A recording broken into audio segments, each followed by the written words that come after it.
I'm Connor Danoon, and I'm a master's student at Adler University. I'm Gabriel Contreras. I'm a master's student as well at Adler University. And we've created this YouTube video to educate parents regarding their LGBTQ youth. So there's some tips and tricks, information, resources, all contained within this somewhat short video. So getting us started, just a couple quotes to start us off. Just really encompasses a level of understanding and empathy for LGBTQ youth. The first from Da Vinci, saying the noblest pleasure is the joy of understanding. And a personal favorite of mine from Star Wars, fear leads to anger, anger leads to hate, and hate leads to suffering, by the Venerable Yoda. So this is kind of what we will be going over today. I'm just going to go over some terminology to start. Kind of exploring how your child may know that they're a member of the LGBTQ community, the coming out process, bullying that may happen regarding your youth and even yourself as parents, some communication skills to learn how to interact with your youth if they're struggling with this issue, your well-being as parents and reaching that level of acceptance, and then for those people in British Columbia, some local resources for your families.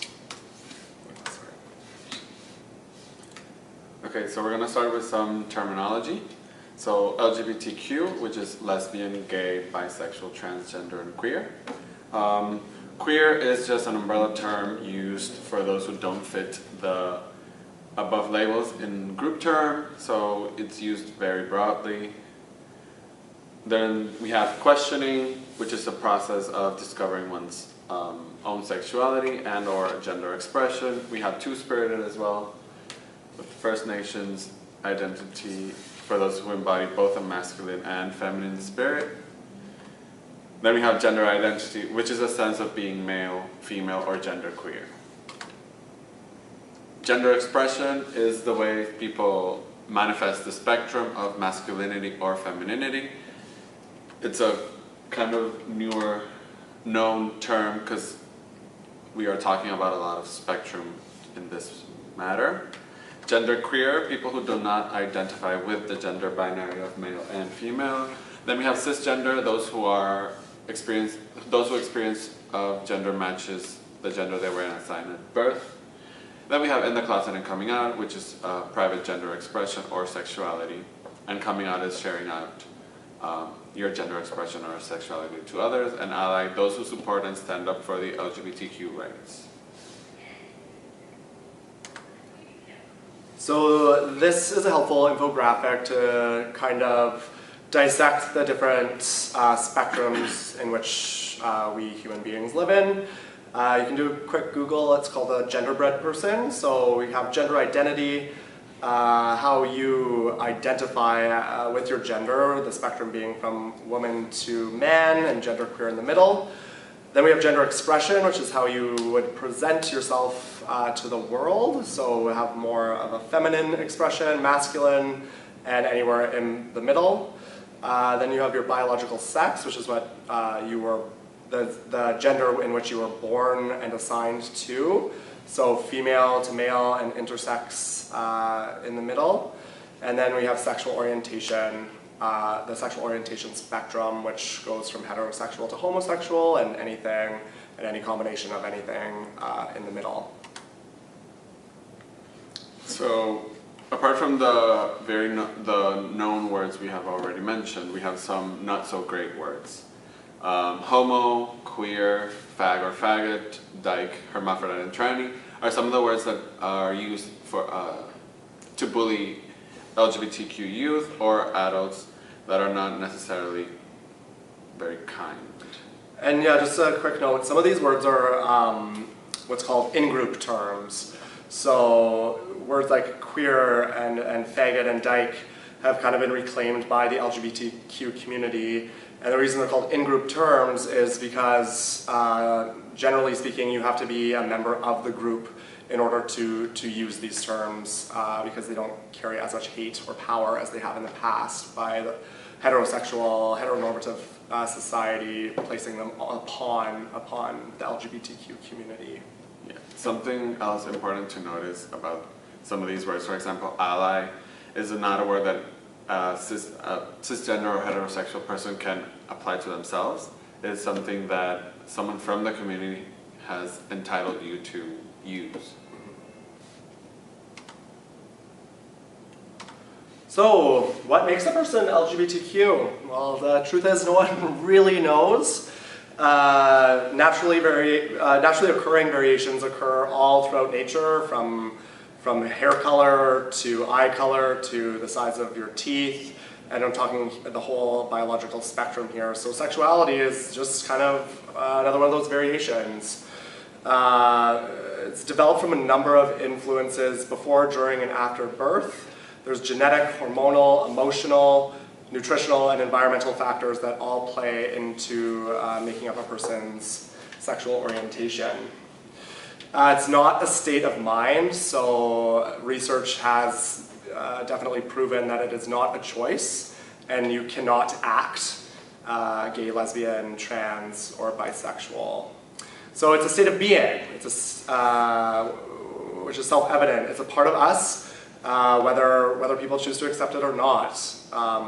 It is just kind of who we are. And being LGBTQ, and this is really important, parents, is being LGBTQ does not define a person. It's just a part of a person's identity.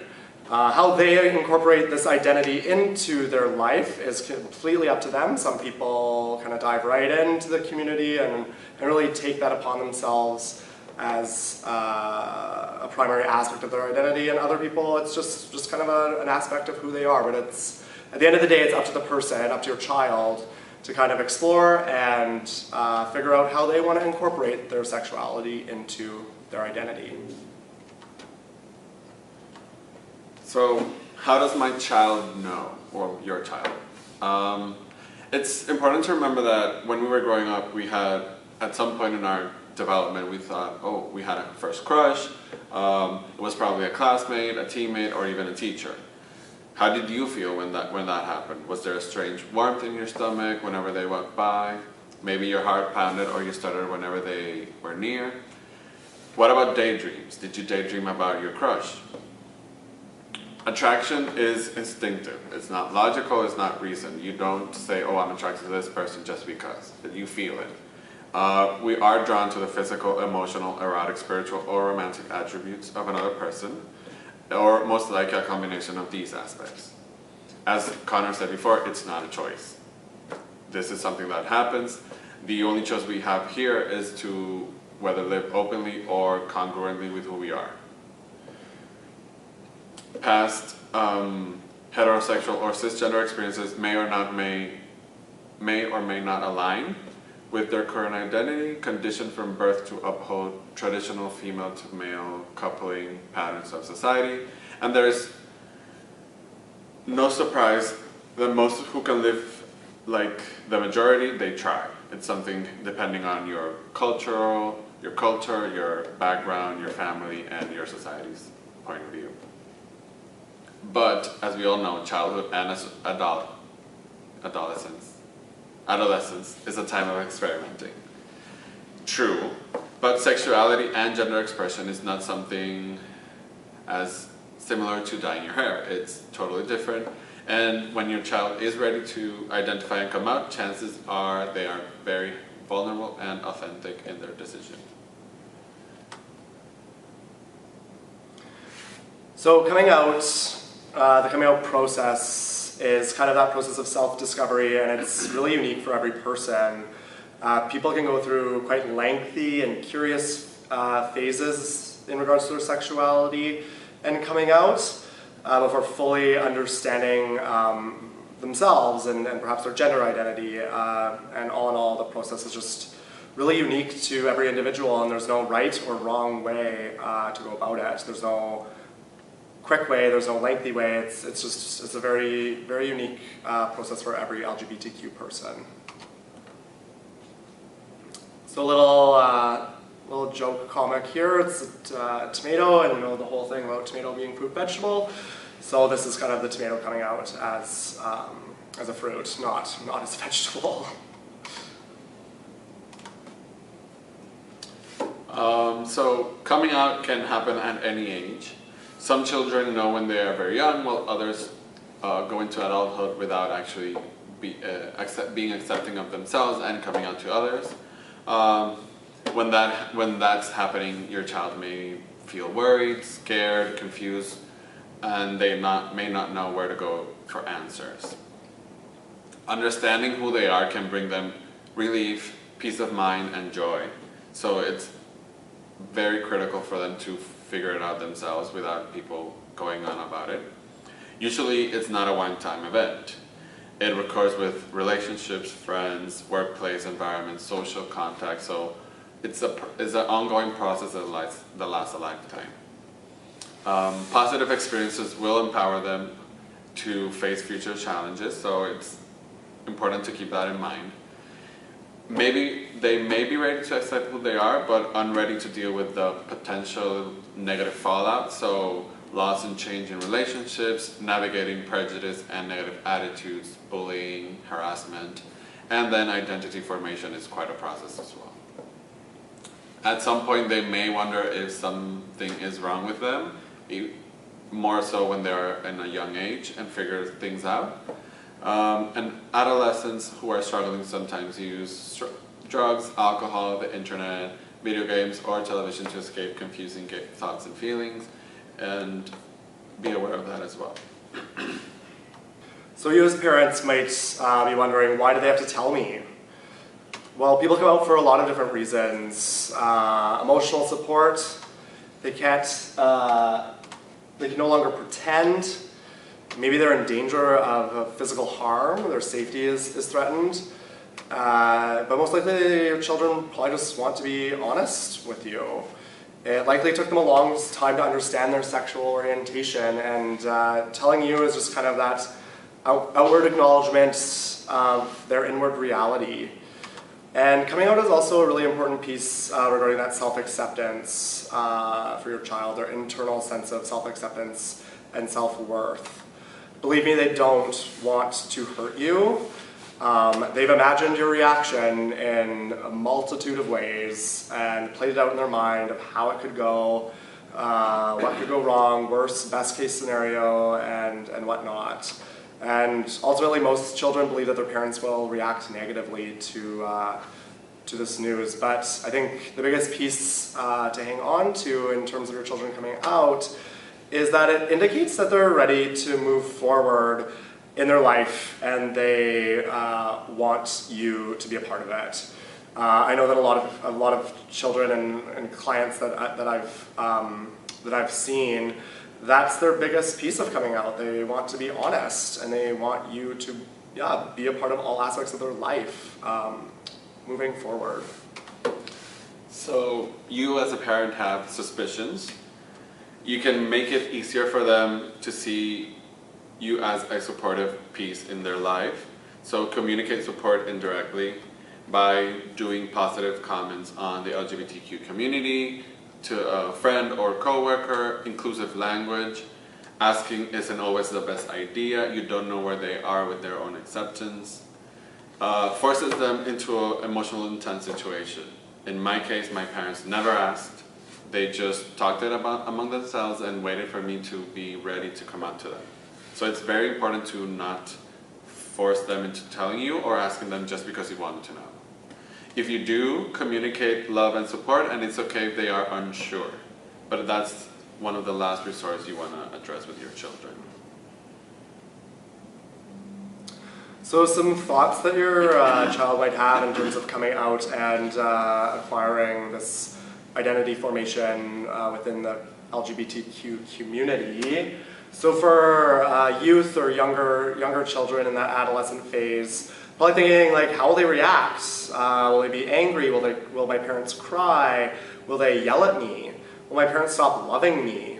Will they think I'm weird or abnormal? Will they think I'm just confused and eventually it'll just play out and I'll end up straight, but that's probably not the case. Are you too young to know, misguided, influenced by the media or someone else? Will they throw me out of the house? About a quarter of Canadian youth do get ostracized from their core family members. And will they withdraw financial support? How can I afford university? How can I afford food, clothes, shelter, if they're an adolescent kind of about to leave the house or engage in post-secondary education? Will the home life be so unbearable that I'll have to leave to find peace of mind? And where will I go? Who will I turn to? In terms of older children, kind of in that early adult phase or in adulthood, most of the thoughts will surround the relationship they have with you. Will they lose that relationship? Will my parents stop talking or visiting me? How will they treat a partner of mine that I bring home? How will they judge me and or judge my partner? How will they speak about me with their friends or other family members?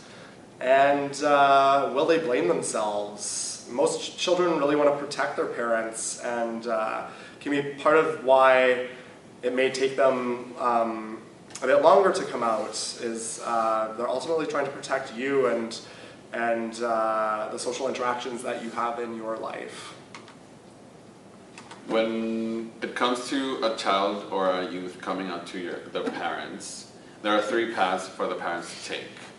Being unsupportive and judgmental, which would make it hard for the child to live authentically in their own sense of self. Openly display negative or hostile attitudes towards their child's LGBT identity, may lose connection with their child, may lose respect or contact with certain friends and family, further tumultuous relationships, and difficult to be social with their current relationships, and an overall withdrawal. Well, there's also the path of being resigned and conditionally supportive, which tolerates rather than accepts, which often think they are accepting since they support in other ways, but not necessarily they are giving them their full support to their child, usually uncomfortable environments for them and their children at the same time. They impose restrictions to their children, being no partners, don't ask, don't tell, be mindful of what you do on the streets or who you're hanging out with, use sarcasm or insensitive comments several times, and make children usually feel insecure around them. And then adult children will usually withdraw from their parents when they don't feel their full support. And then the other path, which is my favorite, I think all of our favorites, is the supportive or accepting parent. They're focused on health and welfare of their child. Smaller issues become relatively less important. Doesn't mean an easier time, but more flexible and more accepting of their own ideals and their child's identity. It helps set the tone for other family members to be more accepting and loving of their children, no matter what. Siblings tend to model after their parents. Positive influence are unextended family, grandparents, uncles, and aunts. Open to learning, and then parents support each other in this process, which is part of their own process as well, just not their child's coming out or accepting. An accepting parent would rather change society than rather change their child. We found a trailer for this documentary called Lead with Love, which has the question of what do I do if my child is gay? Here's a little clip for you to see.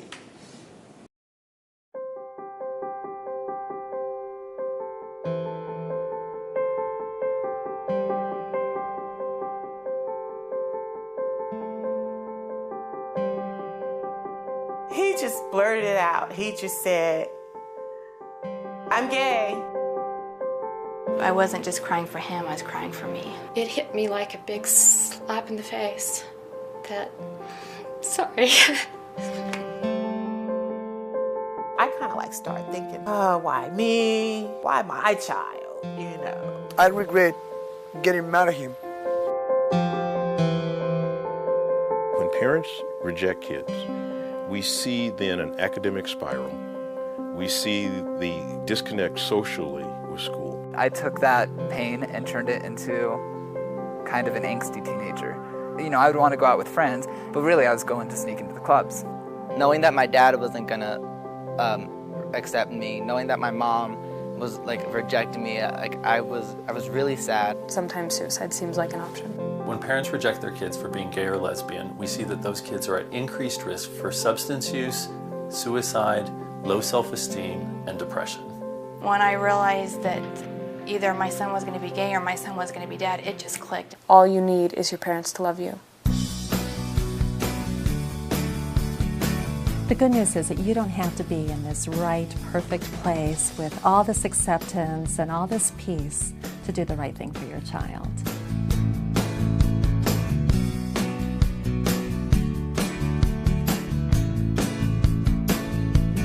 At one point I thought maybe I caused it because he always wanted Barbies, and I finally just gave in and said, let's just buy you a Barbie. Let's let you play with a Barbie. Parents do not cause their children to be gay. We have no evidence that that's even remotely possible. I think the most important thing that a parent can do for a child when they come out is to affirm their love for that child as soon as they can. It was really important that she maintain the physical affection that she had once shown me, or that she's always showed me, because that let me know that she's still there, that I hadn't lost my mother. Baby, it's hard, yeah, I know, and I can't believe I'm letting you let me go in those green eyes. Okay, so moving on to the topic of bullying and what I like to call the phobias. I call them the phobias because trans, bi, and homophobia fall under the actual umbrella of what's called heterosexism, which is the discrimination or prejudice against LGBTQ persons based on the assumption that heterosexuality and cisgenderism is the normal way of being. So in regards to being bullied, or your children being bullied rather, I'd encourage open discussion with your child and seek help and support if need be. And start learning to recognize those signs of depression and anxiety. A bit earlier in the presentation, Gabriel went over how children and youth can turn to drugs and alcohol as a form of coping and escaping their anxiety or negative feelings. I encourage you to respond calmly and use respectful language if your child is talking to you about bullying. You want to kind of be that co-collaborator with them. How can we work on this together to get the outcome that you want, or that your child wants? And that also stems from building common goals with your child. Go to your child's school and check out what's extracurricular policies regarding LGBTQ youth and persons they have about education, safe spaces, support and services for your children, clubs and groups that are inclusive and safe space for them as well. Healthy family relationships will form a large protective factor for your children. They'll have the support they need at home, and those who accept themselves have a greater self-confidence and are more prepared to deal with the bullying and all that comes with that. This will help them find opportunities to further develop their own self-worth, and a strong sense of self-worth can help LGBTQ people meet the unique challenges they face throughout life. So moving on to some communication techniques that you can employ with your child. The first being active listening. So most communication is nonverbal. It kind of breaks down into 55% is body language, 38% is the tone of your voice, and only 7% are the content of your words that are being conveyed when you communicate to other humans. So no multitasking. Put down what you're doing, or communicate with your child that you need to finish up what you're doing, and then you'll be with them, and they'll have your full attention. You want to be turning and directly, squarely facing them with an open posture, open body language. Eye contact is hugely important, and be engaging and use a lot of encouragement and encouraging words. a really great communication technique for conflict management, or just even communicating how you feel without using like logic or evidence. So the I feel statements, which is very formulaic. It basically goes, I feel, insert emotion, when, insert behavior or action, happens because I would like, and then you kind of state your desired outcome. And then you want to own any mistakes you make. Like if you use the wrong term or you slip up, just own it. Seek clarification. That way your child can feel empowered because they're teaching you. And apologize and move on, or just ask if there's anything you could do differently going forward. It just, again, going back into that like open, encouraging dialogue can make a world of difference in communicating with your child. Don't feel embarrassed or ashamed to ask questions to your children. And so this is a short clip made by some youth here in Vancouver going over the I feel statements. It's pretty cute, so have a look. You pushed me. Why is that stupid? That's just offending me. You idiot! I didn't do that. Raise your hand if you've ever had a conflict. Be honest. Okay, if you're not raising your hand, you're probably forgetting something. Okay, fine, it's kind of a conflict. Conflicts are part of life. Some people say, I have the right to blame someone if they do something bad to me. Ah! I'm crying! Ah! But go ahead, blame everybody you want. Have yourself a blame-a-rama party. It's your fault! Your fault! You did that! Oh! But what do you want to happen? Do you want the person to blame you? Or do you want them to listen to you? When you say you, you're giving your power away. Take it back. Take your power back and say, I feel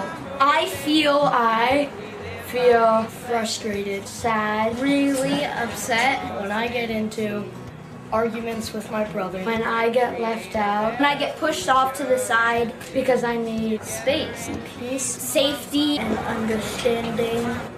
Could you help out? Not push me anymore. Let me play with you. It's how you deal with the problem. That's what matters. There may be some roadblocks in the communication between you and your children. Either can be judging from the words you're using, some criticizing, threatening, blaming, lecturing, or pity, which is some of these things actually will not help your relationship with your children, and they will actually deter them from getting to their place of safe space and self-worth. Denial of feelings, commanding and or giving advice to your children is usually not the way to go regarding this situation. And then defending another person, you're not actually listening to how they are feeling, but said person or the situation. So be mindful that if they are being bullied, as Connor said before, active listening is a good way to start for them to tell you and then figure out what to do after that. So mom and dad or ally, how are you doing with all this? Your well-being is really important in order to be able to provide that support to your child and help them navigate their newly acquiring identity. So experiencing a sense of loss as a parent is completely normal. You're adjusting to this new reality and gaining a level of understanding for your child. And probably shedding some old expectations in terms of, oh, they'll be marrying a man or a woman, and now they might be marrying someone of the same gender, or perhaps they're transitioning genders. It's very common to experience a sense of grief around this, and you have kind of lost the ideal of what your child was and the outcomes you probably would have wanted for them. But it's kind of exciting because you get to help them form new ones and new directions and new goals. So this grief is not always logical or rational, but it's still there, and just kind of accept that and and know that you're not alone in that experience. Try your best to stay open. Know that this coming out process and identity formation is a transitional and fluid stage. It's not going to be permanent. You will come out of it. And most people do come out of it with a sense of moving forward with their child in life. Don't be afraid to reach out for support and guidance from allies, be it friends and family, community groups or organizations, or counseling services. And just know that it takes time, patience, and forgiveness from everyone, including your child, including yourself, including your partner. This is something we got from PFLAG Canada. So being gay, lesbian, or bisexual will not limit your child's choices or potential. They are still writing their story, and only they can decide where their path will lead. You have an important role to play as a parent. Your love and support will make it easier for them to rise above the challenges that society presents. Something to remember is that one's sexual orientation and or gender identity does not completely define who you are or who they are. It is part of them, but it's not their whole definition of it as a human being. Your child has not changed. They are the same person you brought into this world or you adopted. Keep reading, reaching out, and learning about the LGBTQ community. There's constant information going out there. There's always, you can find resources in your community. Education fosters understanding and acceptance. So being more educated in subjects helps you understand and takes you away from that fear of not knowing. Family support significantly improves outcomes for LGBTQ youth who are struggling with their own identities. Love the whole person, not certain traits and aspects. And remember, you are not alone as a parent, and they are not alone as a child. So since we are situated in Vancouver, British Columbia, most of these resources are for people who live in the Lower Mainland and or BC, but a quick Google search in your area, using your location area, will probably bring up very similar resources. PFLAG is an international organization that has chapters in almost every major city, in North America at least. But there are tons of resources out there, and it just takes kind of that initiative from yourself to reach out and learn and educate, like Gabriel was saying, to help diminish that fear and anxiety that comes from perhaps a lack of knowledge. So that is our presentation. I hope that you learned something from this and enjoyed it, and hopefully take something away to use with your child. I think Gabriel and I will answer comments for a little while under the YouTube video, so if you do have any serious questions or concerns or need direction, any information like that, we're happy to answer comments for a little while. And again, the serious ones, I don't think I'll be answering any trolls. Yeah, no trolls for me. Alrighty. Thank you. Thank you.